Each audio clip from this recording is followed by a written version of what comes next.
I think we can all agree that delaying a game because it's not ready is a good thing, but sometimes when you hear why, it gets concerning. We're going to jump into it as a panel on that game place. There is kind of a fun little game that you can play called Prison Architect. You guys heard of that one? Yeah. Yeah. Interestingly enough, and I actually find it fascinating. Prison Architect is supposed to be coming out with a sequel. It's called, creatively enough, Prison Architect 2. That's right. Here's the problem. They just kind of maybe stopped it. What? No. Yeah, I don't know what's going on. The existing pre-orders they said they were going to get refunded, but apparently as of today, I guess they are refunding them because people are getting them now. But Oh, boy. Paradox is delaying Prison Architect 2 because they're trying to accelerate the performance. They said approving the performance has proven to be a task that will take time. So they didn't want to release something that was undercooked. Go figure. Some actual morals in the gaming space. Yeah, you never see anything like this usually. Usually they'll just let it come out and correct it en route once it's already out. You'll get Mass Effect Andromeda, where, like, you know, the NPCs that you need for a mission are, like, in space somewhere. Yeah. But this, I don't know. I mean, there's a lot of reasons that this can happen. Space Dave, did you want to mention anything? This is odd. It's not usual for a company to do this, but if they've canceled pre-orders, though, that's what's going on is my real question. Is there a funding issue, though, or is it just what's going down here? Well, I mean, they lost developers. Do you see this little box here? Prison Architect 2. Developers part ways with Paradox months before it's due for release. So my guess is they lost the people that they were really needing to make this, go faster. And they're You know going what I to have mean? to start all over from scratch. Yeah. So anyway, it's been delayed indefinitely. Not a good word when it comes to a video game. Yeah, that is always cause for alarm. Yeah. So yeah, they got rid of the folks called Double 11 that were helping them with, getting this done.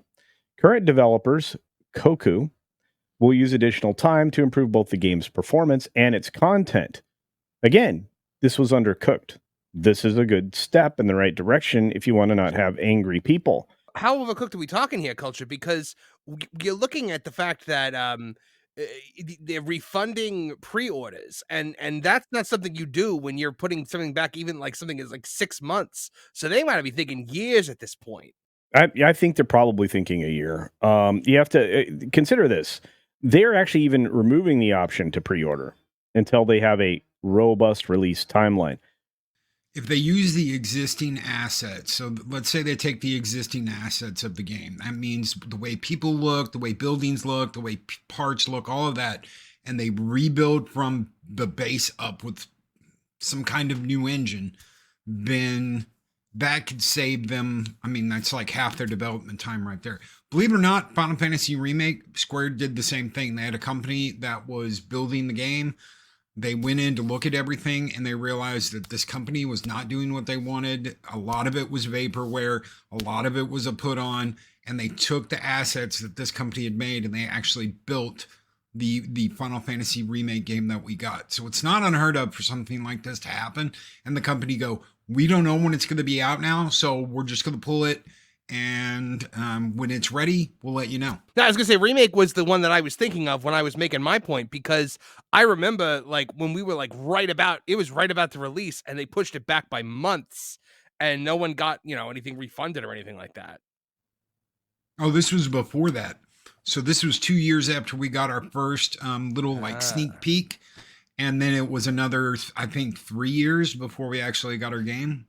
Oh, so that explains the super long, time it took us to actually get the game. All right. Yep, because SquareSoft was going through a different company, or Square Enix was going through a different company, and they said, you know what, we'll just do it ourselves instead of working with them. They had 2 years in, they hadn't done what they wanted them to do.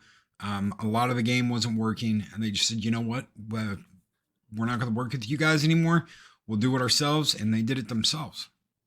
Well, and they also did it in a good way. But this, you have to remember, this game was originally built by Introversion. And then it was sold to Paradox.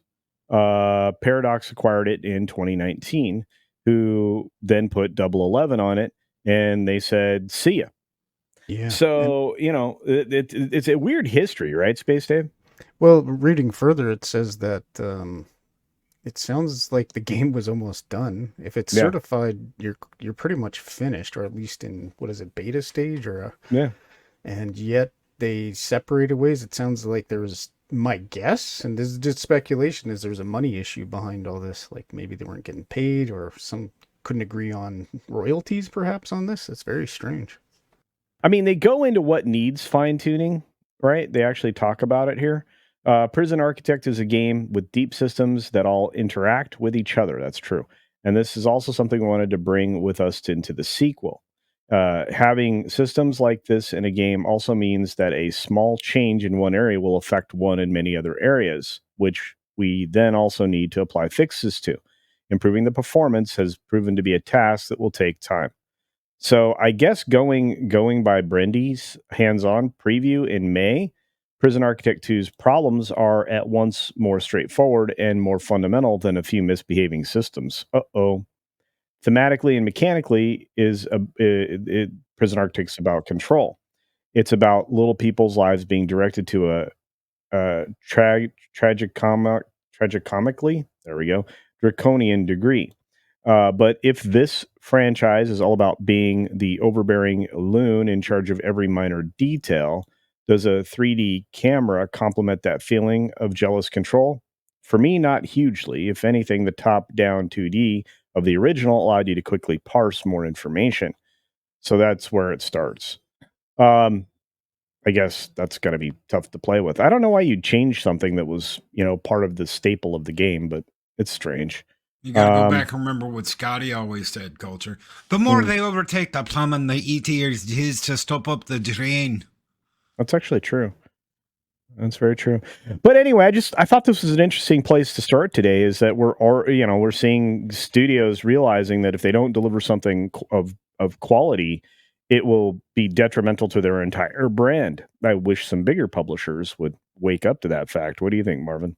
Yeah, no, I think you hit the nail on the head right there. This is we're actually starting to put some effort into the product that the customer picks up on day one, as opposed to this whole just get it out there and then we'll figure it out later, because there's nothing more frustrating than getting a game that's half complete.